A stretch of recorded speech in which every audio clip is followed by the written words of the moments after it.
Let's see what we got here. Block jack. I am behind schedule. All right, let's see.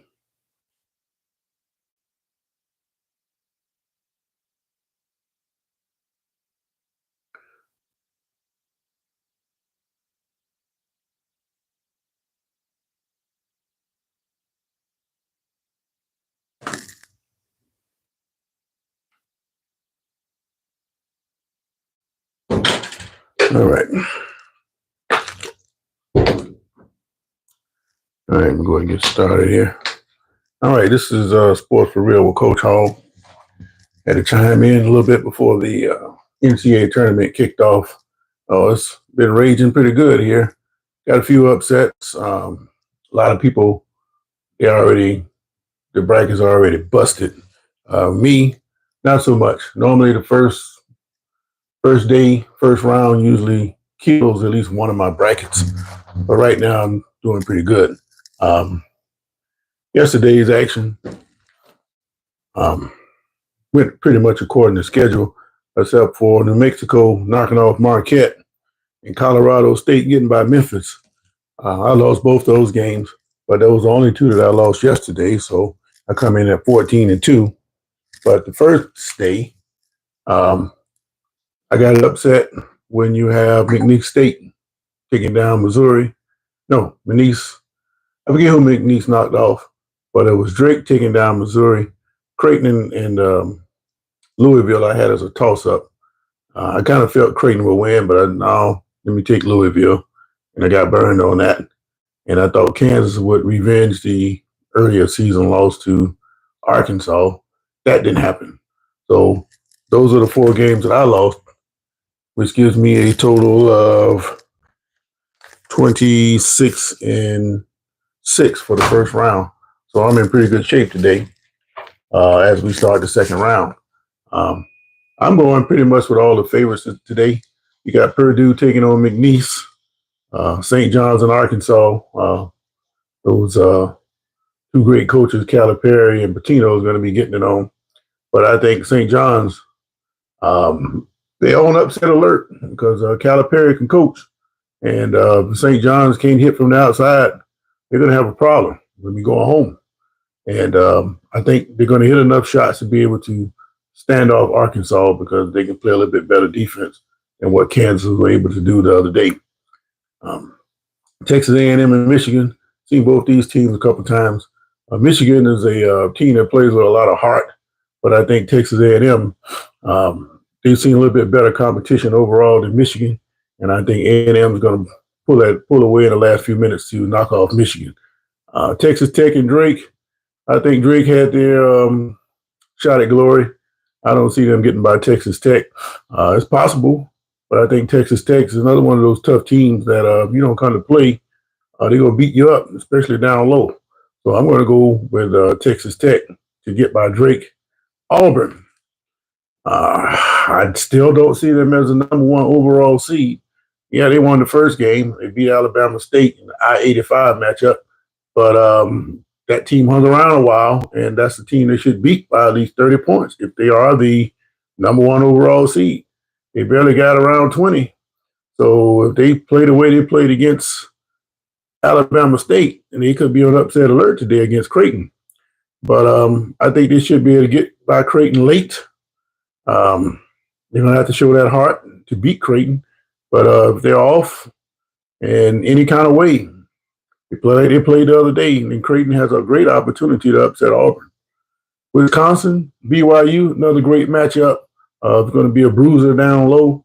and that's Wisconsin's forte. And I think they're going to be able to outbruise BYU in the end. So I'm going with Wisconsin. Houston right now is playing on another level, and they're going to be playing against Gonzaga. Gonzaga, one of those programs, kind of remind you of Duke in the '80s. They always hang around and hang around and hang around, but they never could seem to break through. But the biggest problem Gonzaga had, especially when they went undefeated a couple of years ago, they ended up matching up with Baylor for the national championship game. But the difference in that was that Gonzaga was too slow to keep up with Baylor. It was just too quick for them. And I think it's going to be the same thing today. So I'm going to go with Houston because Gonzaga is just too damn slow, man. Momin Alimana says, hi. How we doing? Then you also have Tennessee and UCLA, another slugfest. UCLA, they're going to try to hit those 3-pointers. And Tennessee, they play great defense. So they're going to have to take away that arc from UCLA. But Tennessee also has to prevent from getting in the way of themselves. I say that because their coach, Rick Barnes, he'll find a way to blow it, especially in the NCAA tournament. He has some teams that should have went deeper than what they did, but some of his questionable decisions, at least from my vantage point, have caused them to have a less than stellar performance in the NCAA tournament. And if he doesn't overcome himself and don't play good enough defense against UCLA, they can get knocked off. But I think even the sun shines on the dog sometimes. So I think that's going to be the case with Rick Barnes out there in Tennessee. And they're going to be able to get by UCLA today. But it's going to be a tough one. And it's going to be hard trying to overcome himself. All right. So those are the matchups today. Now, one game that I want to talk about yesterday, and like I said, it went pretty much to form except for Colorado State beating Memphis and New Mexico getting by Marquette. I picked Ole Miss to knock off North Carolina. Everybody was all on the committee's case. Why are they giving North Carolina such a hard time? And then North Carolina gets into the first 4 and wins the game. Now everybody's talking trash about North Carolina.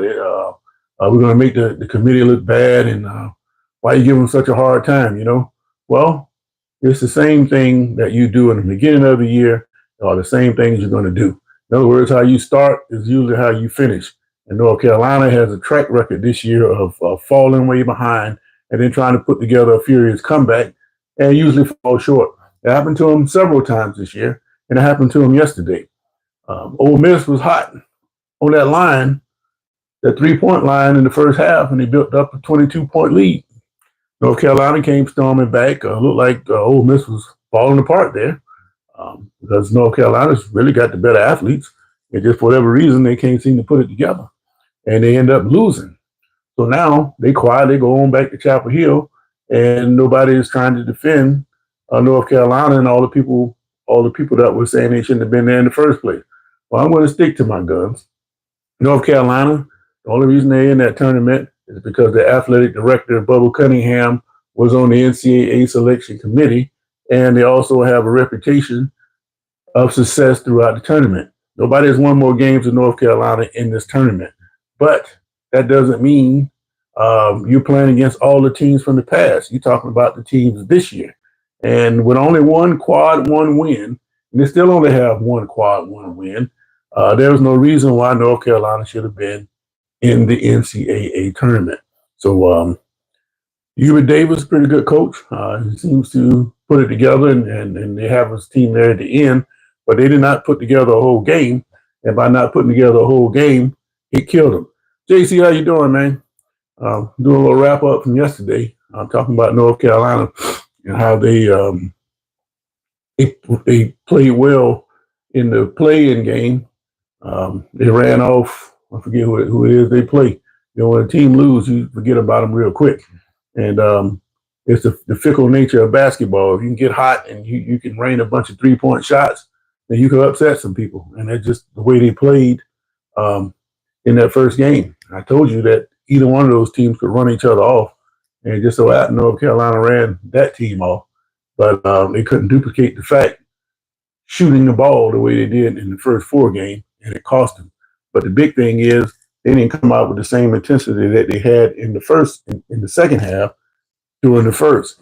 And ultimately that cost them. And that's just the way that they played all year.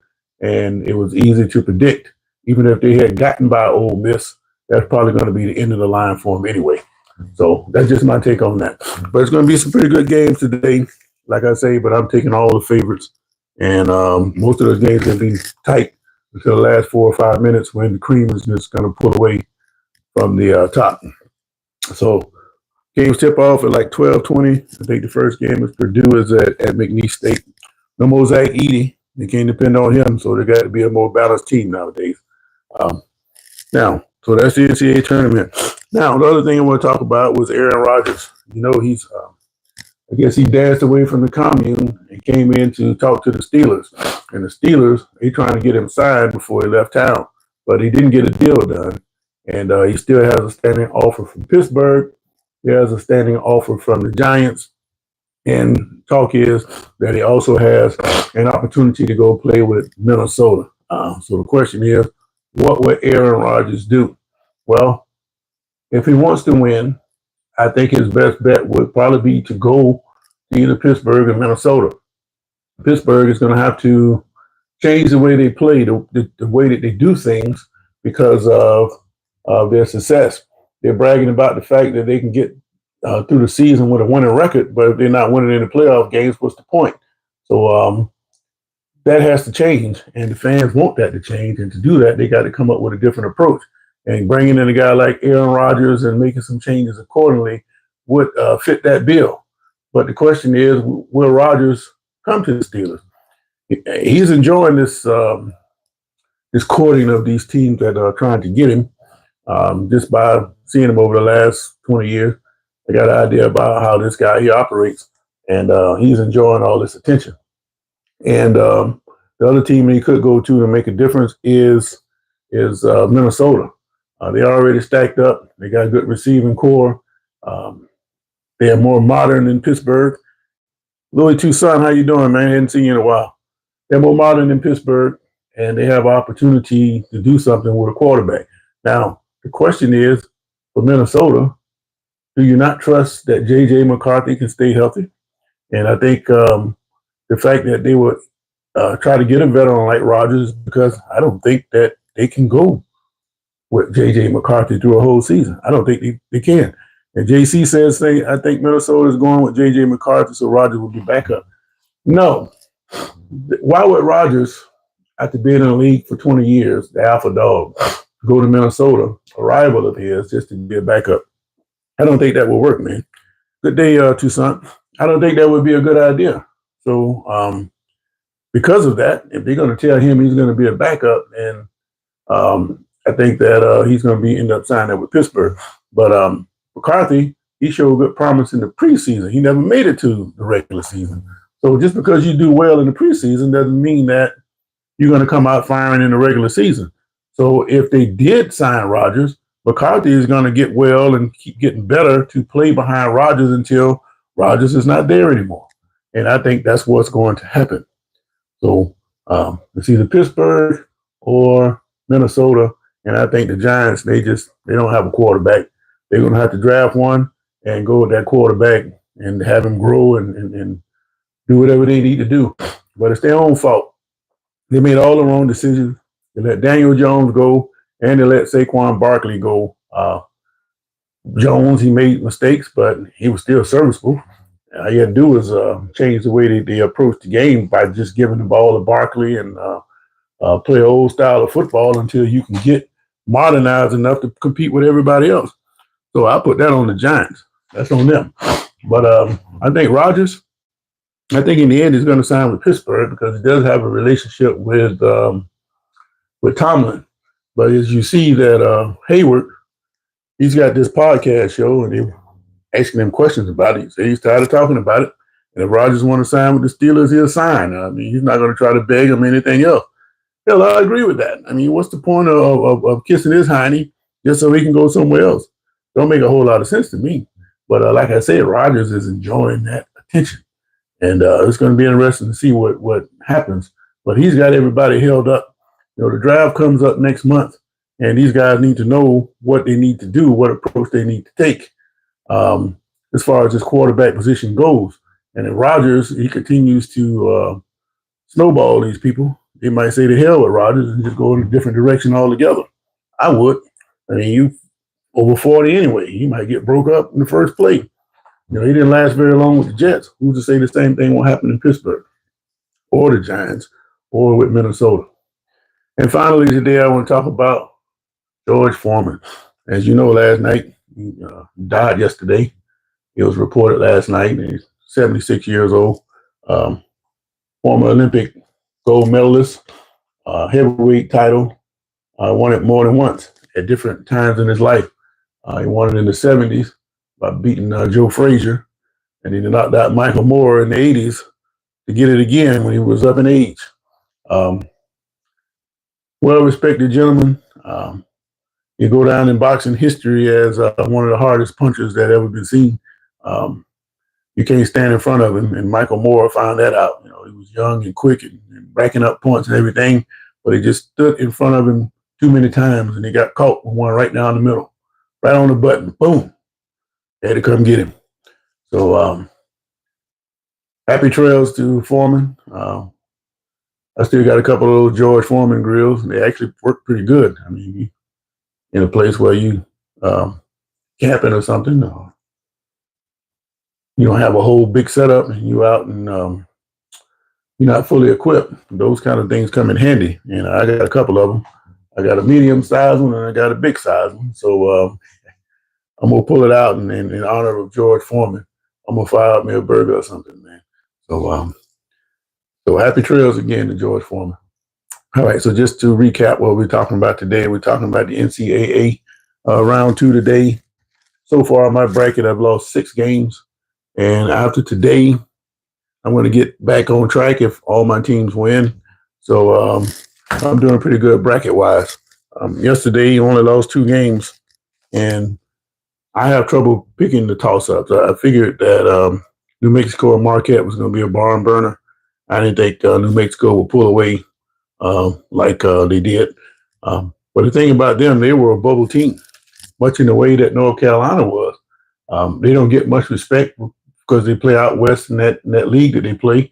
And, of course, the more sexy ACC is going to get more credibility, especially when you start talking about North Carolina.